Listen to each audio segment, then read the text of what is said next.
बायको काय? हे बघ काय घेऊन आलोय. Wow, avocado. हो. मस्त सँडविच बनवते. चालेल. तर मंडळी, आमच्याकडे आज बनत होतं पहिल्यांदा आवाकाडो सँडविच. कोणी कोणी हे खाल्लंय किंवा खायचंय मला नक्की कमेंट करून सांगा.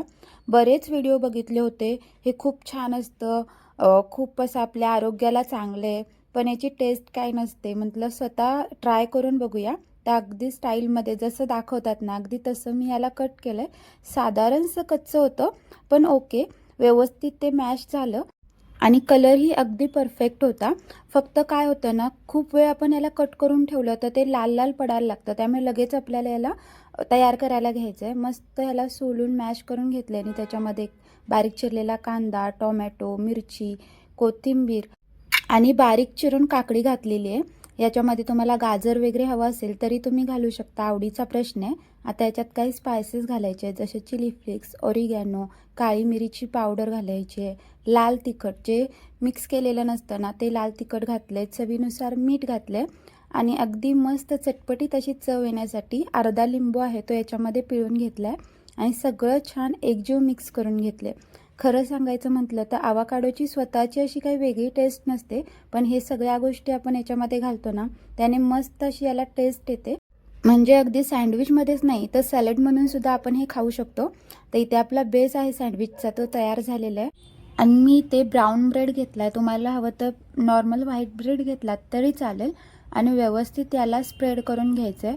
जितकं शक्य होईल ना तितकं जास्त जाड असं हे मिश्रण आहे ते आपल्याला ब्रेडला लावायचं आहे. म्हणजे खाताना आपल्याला नुसतं ब्रेड ब्रेड खाल्ल्यासारखं वाटत नाही, व्यवस्थित आपल्याला चव लागते. त्यामुळे अगदी दाबून दाबून मी व्यवस्थित दोन्ही साईड म्हणजे दोन्ही ब्रेडवरती हे एकसारखं लावून घेतलं आहे आणि वरून पुन्हा ब्रेड ठेवलेलं आहे. तुम्हाला हवं तर तुम्ही असंच जरी सँडविच खाल्लात ना तरी चालतं, पण मी इथे हलकं टोस्ट करून घेणार आहे. माझ्याकडे हा टोस्टवाला पॅन होता, तर व्यवस्थित मी इथे तूप लावून घेतलं आहे. इथे बटरही लावू शकता.